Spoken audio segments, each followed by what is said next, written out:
Hai adik-adik, senang berjumpa kembali dalam video kali ini. Tema firman Tuhan pada hari ini adalah Aku menghormati Tuhan. Amin. Sebelum itu adik-adik, mari kita berdoa. Adik-adik melipat tangan, menutup mata, dan ikuti kakak berdoa. Tuhan Yesus, kami cinta padamu. Terima kasih ya Tuhan. Kami boleh mendengarkan firman-Mu. Berkati kami ya Tuhan, agar bisa mengerti, memahami apa yang ingin Engkau katakan kepada kami. Terima kasih Tuhan Yesus. Kami cinta padamu. Amin. Adik-adik, ketika Daniel masih muda, ia dibawa dari rumahnya di Yehuda ke negeri Babilonia menjadi tawanan. Nebukadnezar Raja Babilonia ingin agar Daniel dan beberapa pemuda lain yang cerdas mendapat pendidikan khusus agar dapat bekerja di istananya. Cara hidup orang Babilonia tidak sama dengan cara hidup orang di Yehuda adik-adik. Bahkan makanan yang mereka makan pun tidak sama.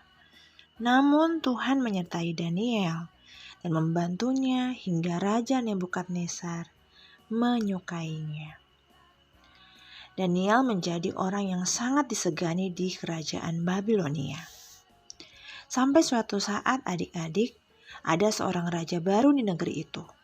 Raja baru ini menggantikan ayahnya Raja Nebukadnezar. Nama raja itu Belsyazar. Ia seorang raja yang sombong, karena ia merasa dirinya hebat dan besar. Ia sama sekali tidak mau tahu tentang Tuhan. Padahal ayahnya sangat menghormati Tuhan. Adik-adik, suatu kali Raja Belsyazar mengadakan pesta besar. Ia mengundang seluruh pembesarnya. Di pesta itu, Raja menggunakan cawan yang terbuat dari emas dan perak. Sebenarnya adik-adik, cawan-cawan itu berasal dari bait suci. Namun Raja Belsyazar tidak peduli. Ia tidak merasa perlu menghormati Tuhan. Ia mengajak semua undangannya minum dari cawan-cawan tersebut. Kemudian Raja Belsyazar memuji dewa-dewanya yang terbuat dari batu, kayu, emas, dan perak. Adik-adik, Tuhan sangat tidak suka dengan semua yang dilakukan Raja. Tiba-tiba muncul jari-jari tangan manusia menulis di dinding istana. Jari-jari itu menuliskan suatu pesan. Semua orang berhenti minum dari cawan itu dan berhenti memuja dewa-dewa mereka.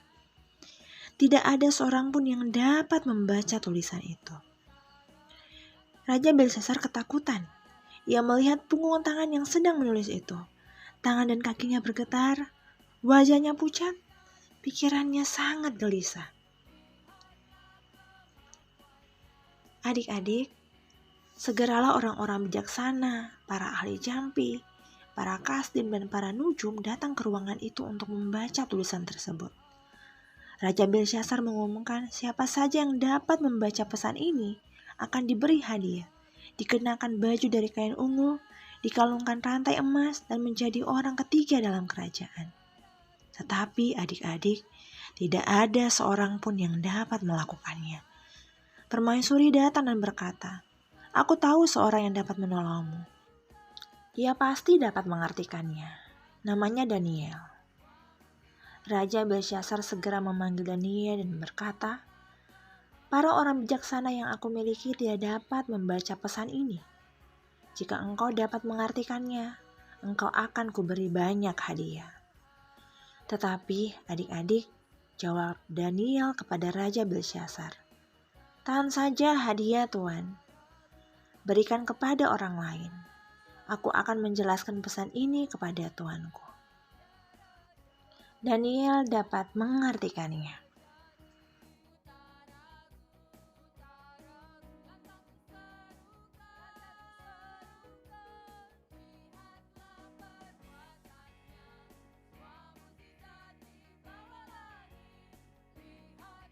Adik-adik, ayah Belsyazar pernah menjadi sombong, tetapi Tuhan menghukumnya sehingga ia menjadi seperti binatang bertingkah memalukan.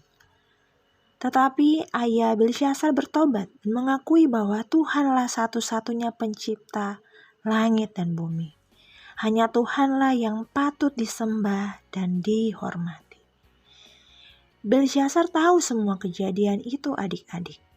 Tetapi Belsyazar tetap tidak mau bertobat dan tidak mau menghormati Tuhan.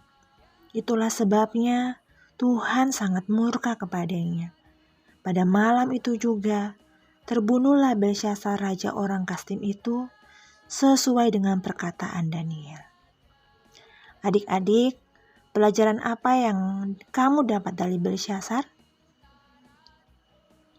Tuhan mengatakan bahwa Belsyazar ditimbang dengan neraca dan dapati terlalu ringan. Apa maksudnya? Setiap orang mempunyai penilaian atas dirinya sendiri. Raja Belsyazar juga menilai dirinya sendiri. Tahukah kamu bagaimana ia menilai dirinya? Raja Belsyazar menganggap dirinya adalah raja yang agung dan terhormat adik-adik. Ia bahkan merasa begitu agung sampai tidak peduli pada Tuhan. Adik-adik, jika kamu ditimbang juga oleh Tuhan, bagaimanakah kondisimu? Apakah ada bobotnya atau terlalu ringan? Adik-adik, kalau Tuhan menimbang kamu dengan timbangan, tidak berbohong, apakah kamu terlalu ringan?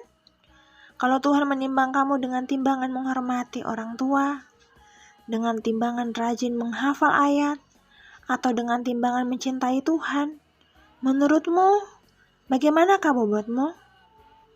Tidak ada seorang pun yang bisa lulus melewati neraca Tuhan. Lalu, masih bolehkah kamu menyombongkan diri seperti Belsyazar? Tidak. Kamu dan kakak harus menghormati Tuhan. Kita dapat menghormati Tuhan dengan cara tidak sembarangan berbohong, menghormati papa mama, beribadah dengan sungguh-sungguh. Setiap hari Minggu kita perlu mengingat Tuhan dan mengenang kematian serta kebangkitannya bagi kita.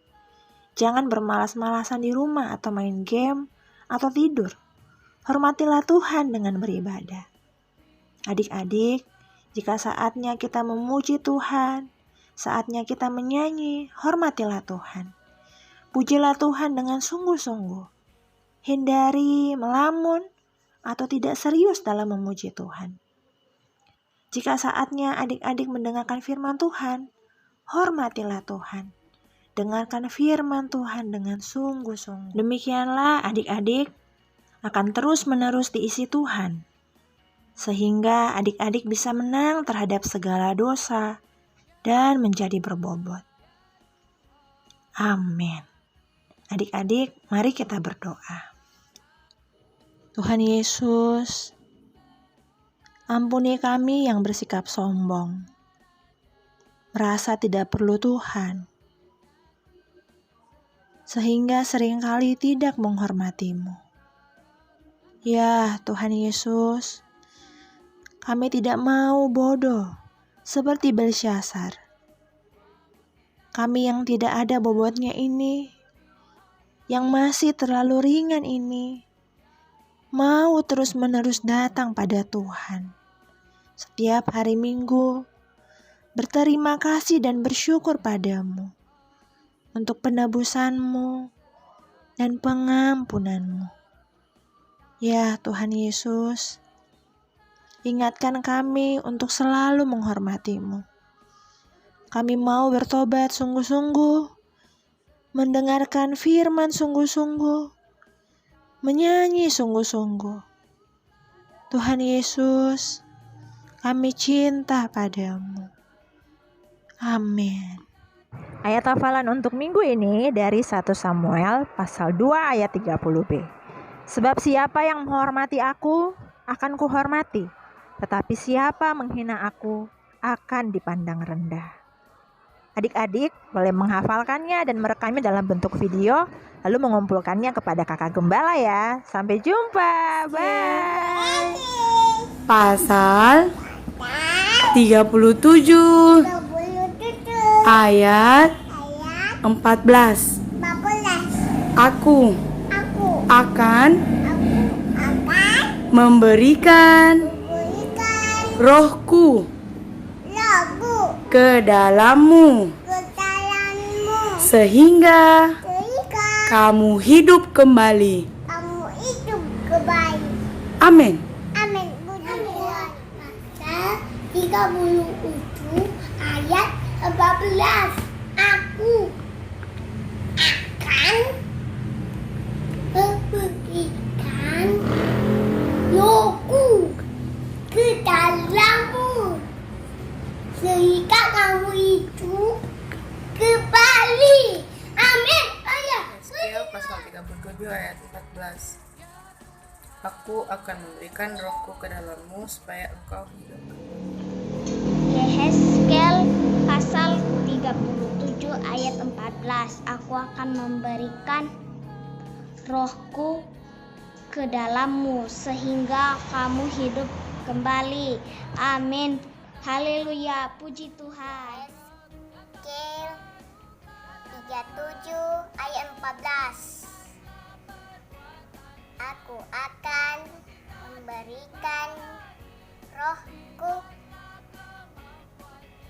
ke dalammu